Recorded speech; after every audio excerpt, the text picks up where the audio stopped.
Hello, नमस्ते, जय जोहार आप सभी को। आप सभी का स्वागत है आपके अपने यूट्यूब चैनल में CGGS बाय श्रद्धा मैम। तो आई होप आप सभी ठीक होंगे, स्वस्थ होंगे और मस्त होंगे और आज के दिन भी पढ़ाई के लिए तैयार होंगे। आज है इंडिपेंडेंस डे, तो आप सभी को मेरी तरफ से हैप्पी इंडिपेंडेंस डे।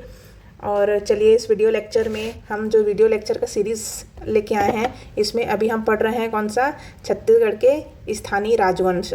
सबसे पहले स्थानीय राजवंश में हमने दक्षिण कोसल का देख लिया है, दक्षिण कोसल का, और बस्तर का कौन सा हो गया है, छिंदक नागवंश हो गया है। अब क्या बचा हुआ है, लास्ट काकती वंश हुआ है, बचा हुआ है। तो काकती वंश कंप्लीट करने के बाद में हमारा छत्तीसगढ़ का स्थानीय राजवंश कंप्लीट हो जाएगा। ठीक, जिन्होंने भी ये पहले के जो वीडियो लेक्चर से वो नहीं देखे हैं, काइंडली आप जाके देख सकते हैं ताकि आपको ये वीडियो लेक्चर समझ में आ जाए, है ना। कौन कहाँ कैसे रिलेट कर रहा है वो सब हमने पहले ही देख चुका है। तो अब हम इस वीडियो लेक्चर को स्टार्ट करते हैं कि छत्तीसगढ़ में काकती वंश की स्थापना कैसे हुई। देखिए, बस्तर में नागवंशियों के पश्चात कौन से नागवंशी, छिंदक नागवंशी, है ना, देखे हैं ना वीडियो लेक्चर में। तो बस्तर के नागवंशियों के पश्चात में काकती वंश का राज्य स्थापित हुआ। कैसे हुआ, किसने किया था, अन्नम देव ने किया था। किसने, ये अन्नम देव ने किया था। अभी इनके बारे में हम डिटेल्स में देखेंगे कि अन्नम देव कैसे छत्तीसगढ़ में अचानक से आ गए, है ना। वैसे तो जो काकती वंश हैं वो कहाँ के रहने वाले थे, वारंगल के रहने वाले थे। तो ये छत्तीसगढ़ में कैसे आ गए, देखिए वारंगल जो हम बोलते हैं अभी आज के डेट में अगर हम बोलें तो ये तेलंगाना के साइड वाला एरिया है ना। तो ये छत्तीसगढ़ में कैसे आए, कहाँ से आए, थोड़ा सा हम बैकग्राउंड देखते हैं। देखिए, ये जो काकती हैं, ये काकती हैं, ये बोलते थे कि इनका जो उत्पत्ति है ये कभी काक से मानते थे या कभी काकती अर्थात दुर्गा से मानते थे, है ना। तो काकती जो है अपने आप को बोलते थे कि भाई हम काक से उत्पन्न हुए हैं और हम दुर्गा के, क्या दुर्गा है वहाँ से हमारी उत्पत्ति हुई है, ऐसा ये मान के चलते थे। दुर्जय नामक एक पुरुष हैं, एक व्यक्ति हैं, एक इंसान है, कौन, दुर्जय, है ना। तो इन्होंने क्या किया था, इन्होंने एक अभिलेख लिखा था। अभिलेख में ऐसा पता चलता है कि ये जो काकती हैं वो कौन थे, शूद्र थे, ऐसा इसमें लिखा हुआ है ना। और पूर्व वंशावली, मिथकों के पूर्व वंशावली में इन्हें सूर्यवंशी या क्षत्रिय कहा गया है। क्या बोला गया है, सूर्यवंशी या क्षत्रिय बोला गया है। ये शब्द है, कभी काक से मानते हैं, काकती। तो ये जो काकती है, काकती का मतलब होता है दुर्गा, देवी दुर्गा को इन लोग बोलते हैं काकती, है ना। तो ये जो काकती वंश का आदि पुरुष था, अब ये काकती वंश का आदि पुरुष कौन था, ये प्रतापरूढ़ कौन था, आदि पुरुष प्रतापरूढ़। ये क्या थे, काकती देवी के पूजक थे या काकती देवी की पूजा करने वाले थे। भाई जो हमारे वंशावली में जो पूर्वजों में चलते आ रहा है वही तो पूजा पाठ हम करते हैं, है ना। तो हो सकता है कि इनके जो पूर्वज रहे हों वो काकती, जैसे अभी मैंने आपको बताया कि काकती से इनका जन्म हुआ है, उत्पत्ति हुआ है, तो इसलिए ये काकती देवी की पूजा करते थे, उसी से इनका नाम क्या पड़ा, काकती वंश पड़ गया। ठीक, अब ये जो प्रतापरूढ़ हैं, ये जो प्रतापरूढ़ हैं, अगर इनके बारे में हम देखें, प्रतापरूढ़ के बारे में, तो इनका हिस्टोरिकल बैकग्राउंड हम देखें तो क्या होता है कि देखिए, काकतियों का विश्वास था कि उनका जो प्राचीन पुरुष काकती है वो क्या था, चोल थे, चोला डायनेस्टी वाले चोल थे, चोलास, है ना। शुरू से काकती नहीं है, ये ऐसे इनके पूर्वज मानते थे कि इनके जो आदि पुरुष है या प्राचीन पुरुष है वो कौन थे, चोल थे, जिसने काकतीपुर को राजधानी बनाया था। किसको, काकतीपुर को। ठीक, काकतीपुर को ये लोग क्या बनाए थे, राजधानी बनाए थे। किसने, ये चोल लोग बनाए थे। फिर जैसे ही 13th सेंचुरी के आसपास हम देखते हैं तो राजा बना कौन, वारंगल का राजा। वारंगल का राजा कौन बना, गणपति। कौन बना, गणपति। गणपति थे, कौन बने, राजा गणपति थे। ये लगभग 1198 से लेके 1261 ईस्वी तक के इसके बीच की बात है ना। तो ये जो गणपति थे, ये गणपति की दो पुत्री थी, दो बेटी थी। किसके, गणपति की दो बेटी थी, ये गणपति की दो पुत्री थी। कौन कौन सी थी, एक रुद्रम्बा और दूसरी थी कौन, गणपाम्बा। गणपाम्बा भी बोलते हैं या ममडम्बा भी बोलते हैं, इसको क्या बोलते हैं, ममडम्बा भी बोलते हैं। ऐसा मतलब देखिए, साउथ में अगर आप जाएंगे तो तेलुगु लैंग्वेज, तमिल लैंग्वेज में ऐसे ही अम्बा डम्बा जम्बा वाला नाम रहता है ना। तो क्योंकि ये किससे रिलेटेड रहता है, भगवान से रिलेटेड रहता है। तो ये है रुद्रम्बा और ममडम्बा। तो ममडम्बा का शादी हो गया था, विवाह हुआ था किससे, चालुक्य से। किससे? चालुक्य। देखिए अभी तक ये अपने आप को चालुक्य मानते आ रहे थे, है ना, इनके पूर्वज लोग। किसके पूर्वजों के बारे में बात हो रही है? इस प्रतापरूढ़ के पूर्वज के बारे में बात हो रही है। तो इनका विवाह किससे हुआ था? चालुक्य नृपति वीरभद्रेश्वर से हुआ था। किससे? भद्रेश्वर से हुआ था इनका विवाह। तो 13th सेंचुरी के आसपास किससे हुआ था? इनका विवाह भद्रेश्वर से हुआ था। और ममडम्बा का शादी जो विवाह है महादेव नामक क्या था? एक चालुक्य व्यक्ति था। इस किससे हुआ? महादेव से हो गया। इसी ममडम्बा और महादेव के पुत्र का नाम क्या था? प्रतापरूढ़ था। आई होप आप सभी को समझ में आ गया होगा। ठीक, अब देखिए ये जो रुद्रम्बा है ना, तो ये जो गणपति है इन्होंने इनके वंशज को क्या बनाया था? आगे यही लोग मेरे शासन को संभालेंगे ऐसा करके इनको ही राजगद्दी पर बैठा दिया था। लेकिन क्या हुआ था? रुद्रम्बा और ये भद्रेश्वर की जब शादी हुई उसके बाद इनका कोई भी पुत्र नहीं था, कोई पुत्र नहीं हुआ। तो गद्दी में कौन बैठता? कोई बैठने वाला ही नहीं था। तो इसने क्या किया था? किसने? रुद्रम्बा ने इसने प्रतापरूढ़ को गोद ले लिया था। क्या लिया था? प्रतापरूढ़ को गोद ले लिया था। किसने? रुद्रम्बा ने। तो इन जो प्रतापरूढ़ है और इनके भाई कौन थे? अन्नमदेव। कौन थे? अन्नमदेव। तो प्रतापरूढ़ और अन्नमदेव कौन है? दोनों भाई हैं। ओके, ठीक। तो इससे हम क्या समझते हैं कि ये जो प्रतापरूढ़ देव है, ये प्रतापरूढ़ थे, कौन थे? चालुक्य थे। स्टार्टिंग में हम देखें तो ये कौन थे? ये चालुक्य ही हम इनको मान के चलते हैं, क्योंकि ये वंशावली किसकी चला रहे हैं? चालुक्य की ही चला रहे हैं, है ना। लेकिन ये अपने आप को क्या मानते थे? ये इन्होंने अपने आप को काकतीय माना। क्या बोला? कि भाई मैं काकतीय हूँ। ठीक, और इनके जो छोटे भाई थे कौन थे? अन्नमदेव थे। अन्नमदेव इनके उत्तराधिकारी हुए। अब स्टोरी क्या हुआ था इनका? स्टोरी कि जब प्रतापरूढ़ गद्दी पर बैठे थे तो उस टाइम वारंगल पर प्रथम बार मुस्लिम आक्रमण हुआ था। सबसे पहली बार फर्स्ट अटैक, मुस्लिम लोगों का फर्स्ट अटैक किस पे हुआ था? वारंगल में हुआ था। तो जब ये रूल कर रहे थे प्रतापरूढ़, तो उस टाइम किसने अटैक किया था? ये फर्स्ट जो ये मुस्लिम है ना, सबसे फेमस मुस्लिम जो अटैक किया था कौन था पता है? अलाउद्दीन खिलजी। सबसे फेमस है, इसके ऊपर तो मूवी भी बनी है ना। तो अलाउद्दीन खिलजी ने अटैक कर दिया था किसके ऊपर? वारंगल के ऊपर। और उस टाइम राजा कौन थे? प्रतापरूढ़ थे। तो अलाउद्दीन खिलजी है, उनकी शक्तिशाली मुस्लिम सेना को देख के ये प्रतापरूढ़ देव ने क्या कर दिया भैया? सरेंडर कर दिया। क्या किया? सरेंडर कर दिया। लेकिन अब देखिए इनका सरेंडर करने का स्टाइल भी कैसा था, है ना। ये खुद वहाँ पर जाके उनके सामने ऐसा नहीं बोले कि भाई हम आपसे नहीं लड़ना चाहते हैं, ऐसा करके नहीं बोले। इनका सरेंडर करने का स्टाइल भी कुछ यूनिक टाइप का था। ये क्या किए थे? अपने एक सोने की मूर्ति, गोल्ड स्टैचू बनवाई। सोने की मूर्ति बनवाई। और इन्होंने क्या किया था? उसके गले में एक सोने की जंजीर डालकर बनवाई थी, है ना। जैसे सोने की मूर्ति है, सोने की मूर्ति में इन्होंने गले में जंजीर डाल के अपनी एक मूर्ति बनवाई और उसको भेजा कहाँ पर?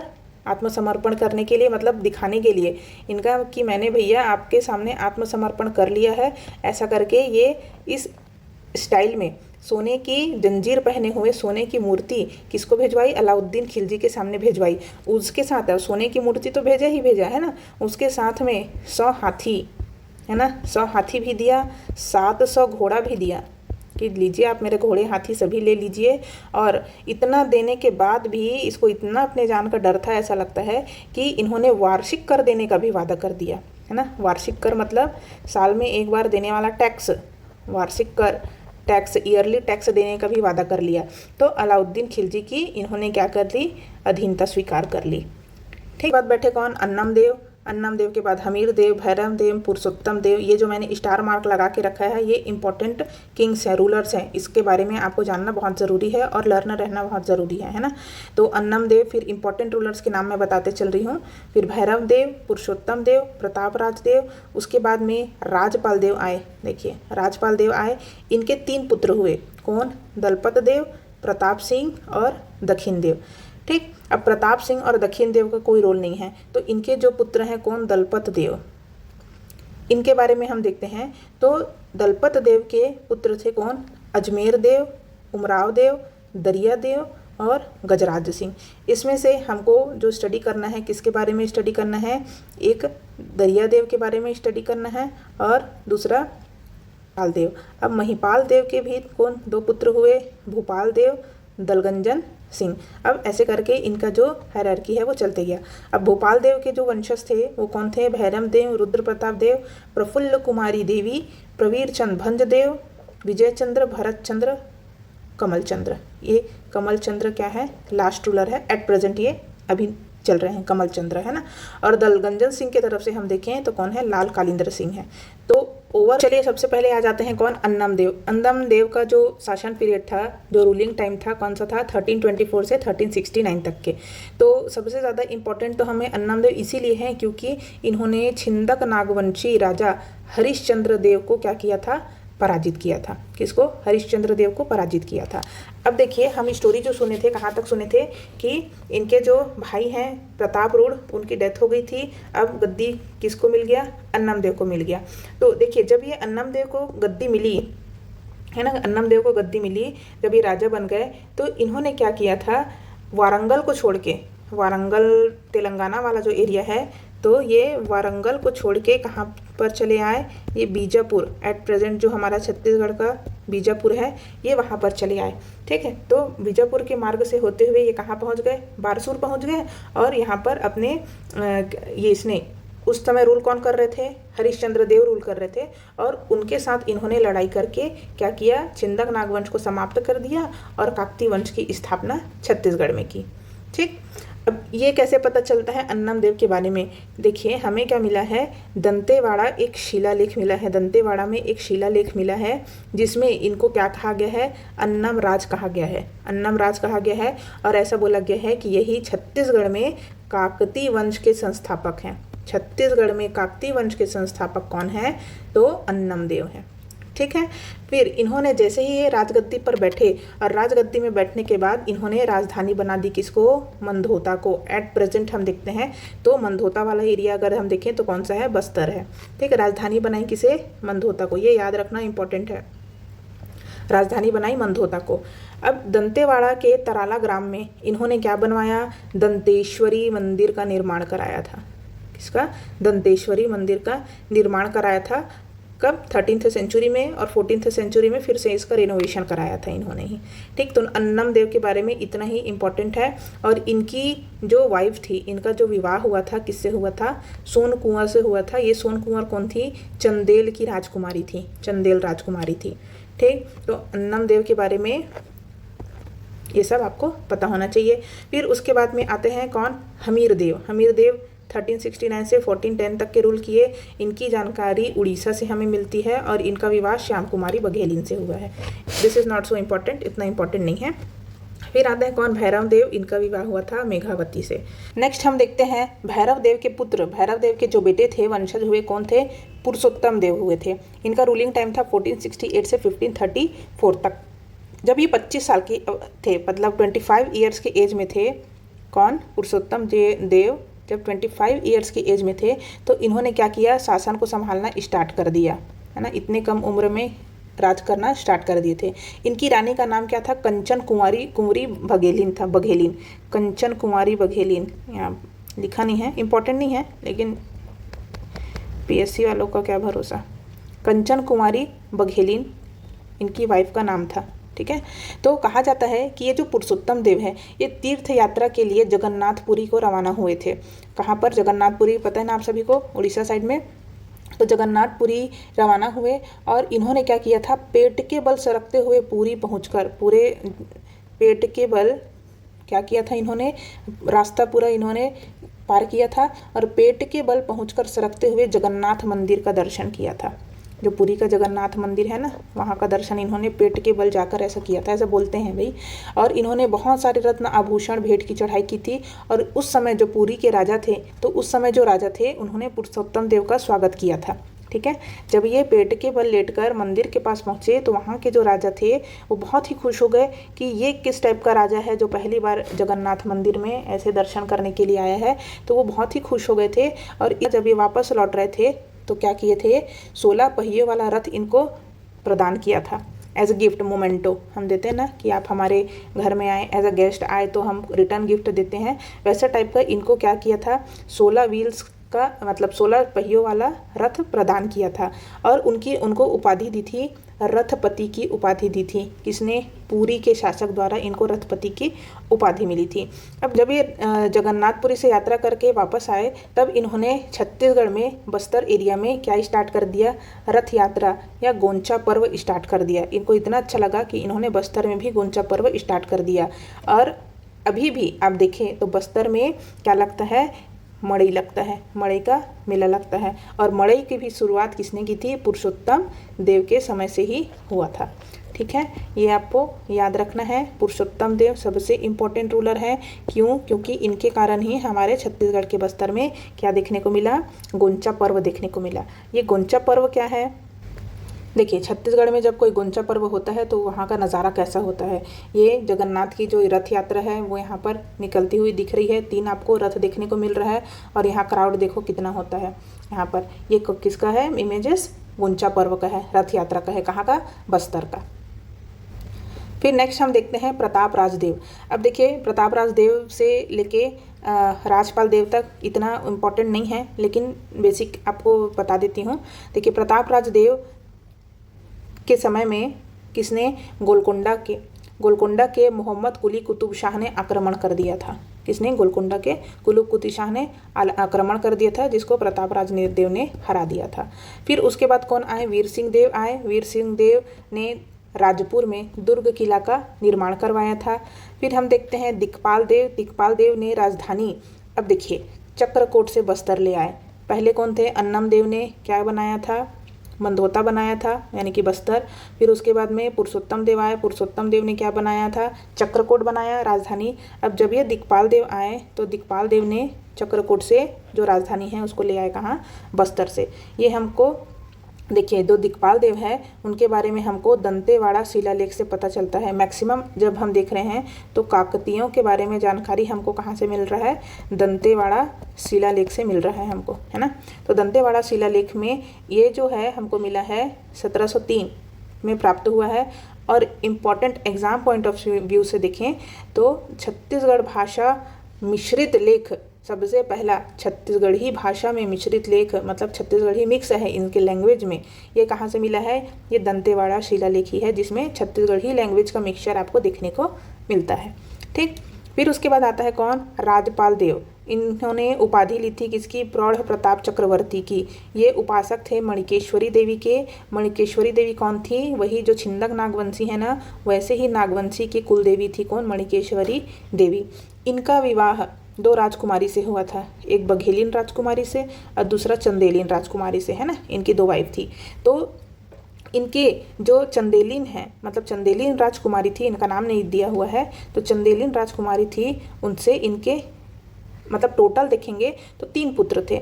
तो बघेलिन के 1 पुत्र था और चंदेलिन से 2 पुत्र थे। तो चंदेलिन से जो 2 पुत्र थे वो कौन थे? दलपत देव और प्रताप सिंह।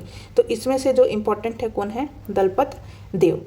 ठीक, अब देखिए, जब राजपाल देव गद्दी पर बैठे थे और जब इनकी मृत्यु हो गई थी तो राजपाल देव के बाद में ये जो चंदेलिन है ना, चंदेलिन राजकुमारी, इनका भाई कौन? चंदेल मामा, ये गद्दी पर बैठ गया था चंदेल। तो चंदेल मामा को मारकर दलपत देव गद्दी पर बैठ गया। ठीक, इसकी हत्या कर दी थी किसकी? चंदेल मामा की। उसके बाद में दलपत देव का शासन जब हम देखते हैं तो ये भी इम्पोर्टेंट हो जाता है। क्यों? क्योंकि इन्होंने कुछ इम्पोर्टेंट काम किए हैं। कौन कौन से काम किए हैं? देखिए, जो याद करने वाला है। सबसे पहला तो इनके समय में इनकी जो राजधानी थी कौन थी? जगदलपुर। आज के ज़माने का जो जगदलपुर है वही जगदलपुर है। और इनसे 2 पुत्र हुए थे, एक अजमेर सिंह और दरियादेव। अजमेर सिंह और दरियादेव। देखिए, नीलू पंथ है, इन्होंने पहली बार अटैक किया किसको? दलपत देव को। मतलब आप इस पॉइंट ऑफ व्यू से देखिए कि छत्तीसगढ़ में पहली बार भोसला आक्रमण किसके समय में हुआ था? दलपत देव के समय में हुआ था। ये क्वेश्चन ऐसा आता है कि छत्तीसगढ़ में प्रथम बार मराठा आक्रमण या भोसला आक्रमण किसके समय हुआ था? तो दलपत देव के समय हुआ था। किसने किया था?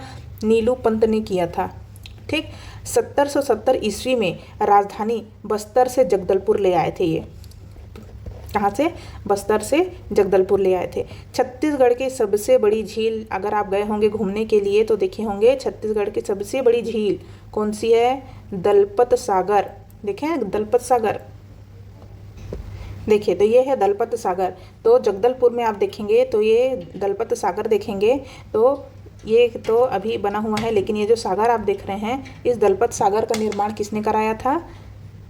दलपत देव ने कराया था, और उसी की वजह से इन्होंने अपने नाम पर क्या रखा था? दलपत सागर तालाब रखा था।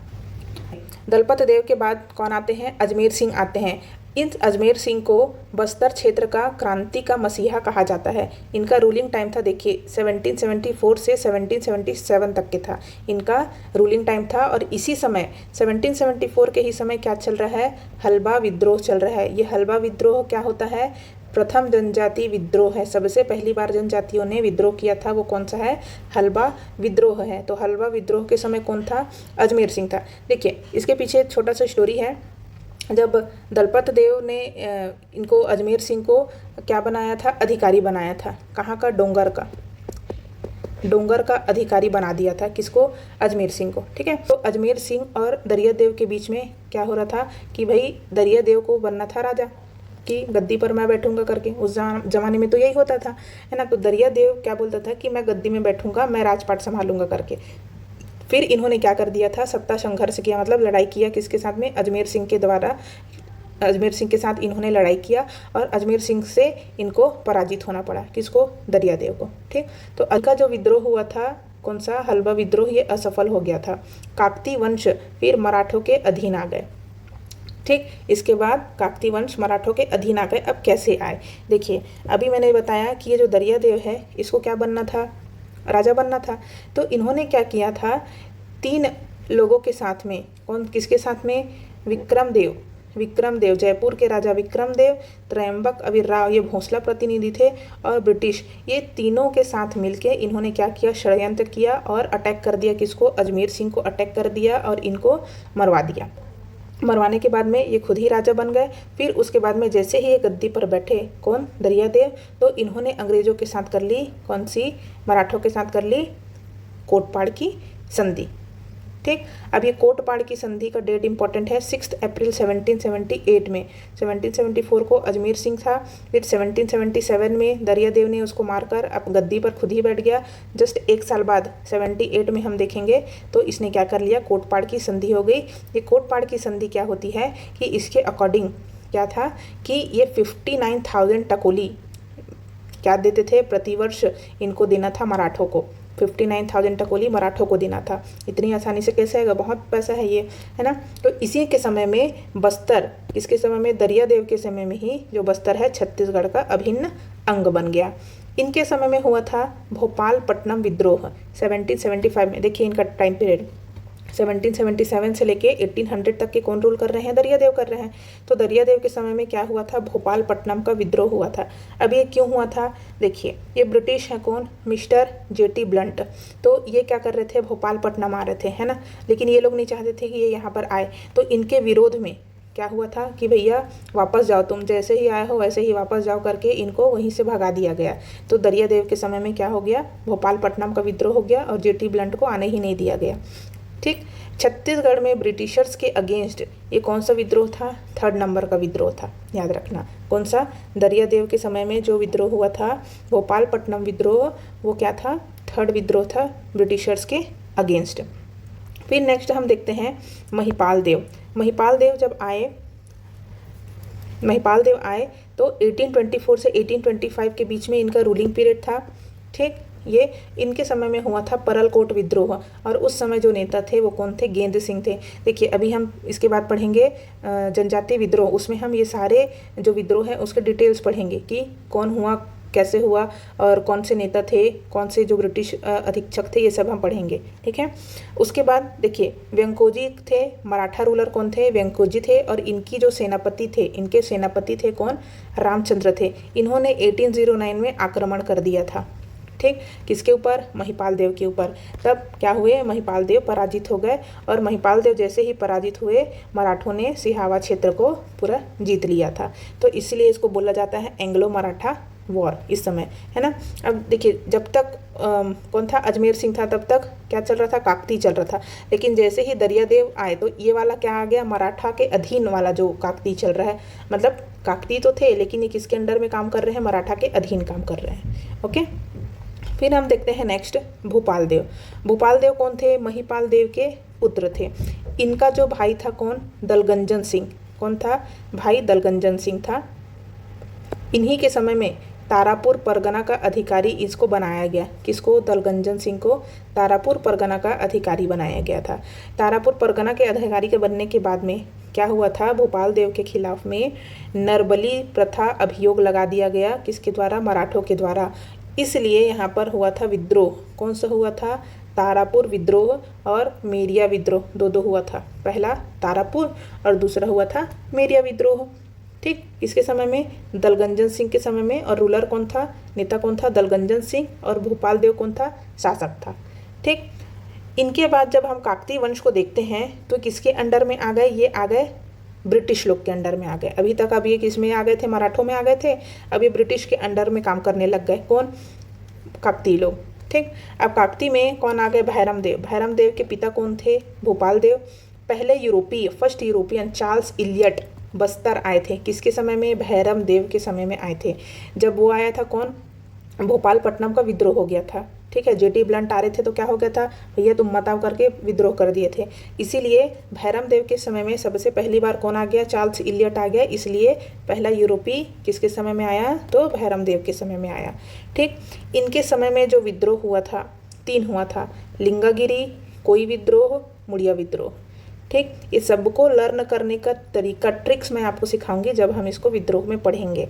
ओके, इनकी जो पत्नी थी कौन थी? जुगराज कुंवर। 1878 से 1802 ईस्वी तक के ये रूल कर रही थी और इन्होंने भी विरोध किया। अब देखिए इसके पीछे भी छोटा सा स्टोरी है। क्या स्टोरी है? देखिए ये जो भैरम देव है ना, ये भैरम देव ना किसी मुस्लिम लड़की से शादी करना चाहते थे, एक और रानी बनाना चाहते थे। लेकिन उस टाइम आदिवासी समाज में ऐसा कुछ था नहीं कि बोला कि भाई मैं किसी मुस्लिम को तो तुम्हारी राजकुमारी बनने के लिए नहीं दूंगी करके। किसने बोला? जुगराज कुंवर ने बोला, है ना। तो इसने विरोध कर दिया कि भाई कोई तुम्हारी दूसरी रानी नहीं आएगी, जो है वो मैं ही हूँ और तुम दूसरी शादी नहीं करोगे करके। ठीक है, तो इसका विरोध किया। अब इन्होंने कंप्लेन किया किसके खिलाफ में? भैरम देव के खिलाफ। किसको? ब्रिटिशर्स को। तो ये सब विरोध करने के चक्कर में फिर भैरम देव ने बोला कि छोड़ हटा, मैं नहीं लाता, मैं नहीं शादी करता, ऐसा करके इसने मना कर दिया, नहीं हुआ। तो इसीलिए जुगराज कुंवर ने सबसे पहली बार विरोध किया था।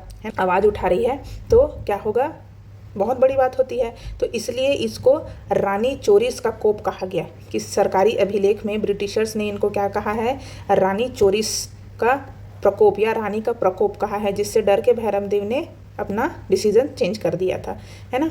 इनकी जो पत्नी थी कौन? सुवर्ण कुंवर देवी भी थी। 2 पत्नियां तो ऑलरेडी थी ही।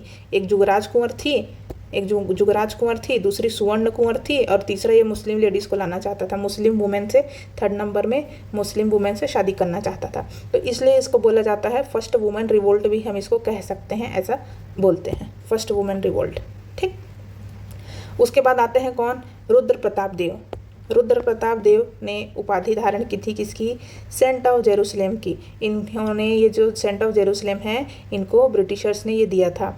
इन्होंने चौराहों का नगर जगदलपुर को डेवलप किया था, विकसित किया था। ये क्वेश्चन भी आता है, चौराहों का नगर किसे कहते हैं? तो किसे कहते हैं? जगदलपुर को कहते हैं। ठीक है, इनके ही समय में हुआ था भूमकाल विद्रोह। कौन सा? भूमकाल विद्रोह हुआ था 1910 में। इनके जो दीवान थे बैजनाथ पंडा, उन्होंने वनों को आरक्षित करना स्टार्ट कर दिया था और बस्तर के जंगलों को आरक्षित किया था।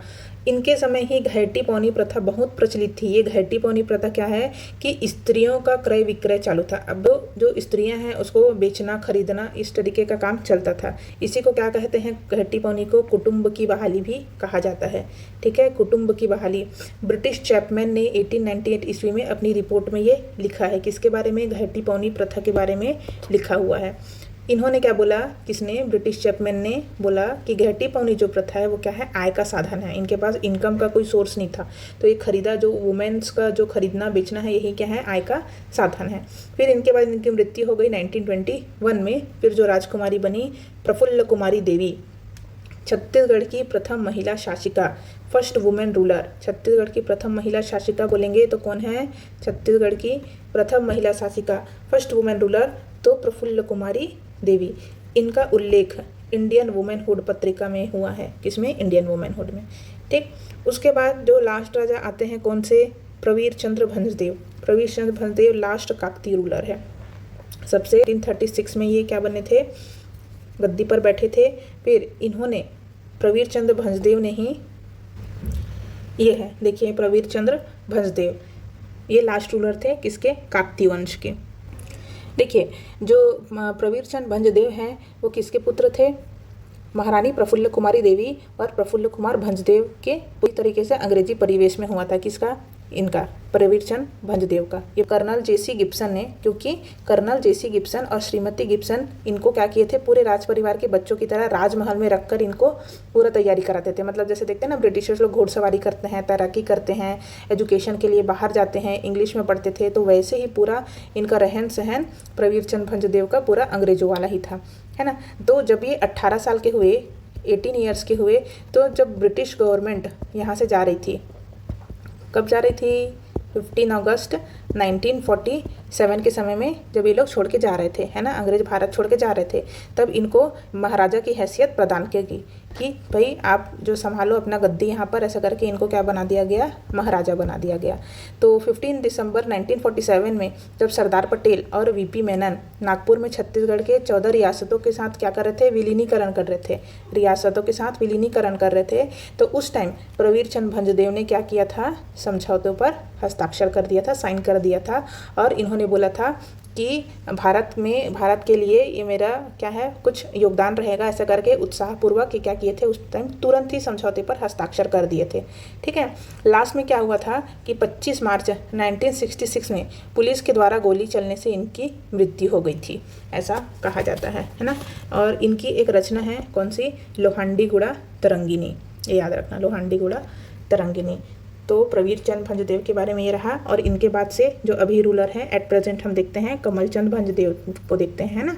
तो काकतीय रूलर्स का जो वंशावली था और रूलर्स थे वो यहीं तक थे। सबसे इम्पोर्टेंट जो मैंने बता दिया है वो सब आपको लर्न कर लेना है, ठीक है। आई होप ये वीडियो लेक्चर आप सभी को पसंद आया होगा। इस वीडियो लेक्चर के बाद में हम जस्ट क्या करेंगे, जो विद्रोह है उसको देखेंगे, फिर कलचुरी का एक अलग से वीडियो आएगा, उसमें हम पूरा कलचुरी को एक साथ पढ़ेंगे, मराठों का अलग वीडियो लेक्चर होगा, ब्रिटिशर्स का अलग वीडियो लेक्चर होगा। तो ऐसे हम अलग अलग वीडियो लेक्चर्स में कंप्लीट करते हुए चलेंगे ताकि कोई कन्फ्यूज़न क्रिएट ना हो और रिवीजन करने में बहुत ही आसानी हो। चलिए ठीक है, अगर आपको ये वीडियो लेक्चर अच्छा लगा तो लाइक, शेयर और सब्सक्राइब कर दीजिए और कमेंट करना ना भूलें, है ना। कमेंट तो करते नहीं हो इतना बोलने के बाद भी, फिर भी कमेंट करना ना भूलें। चलिए, थैंक यू।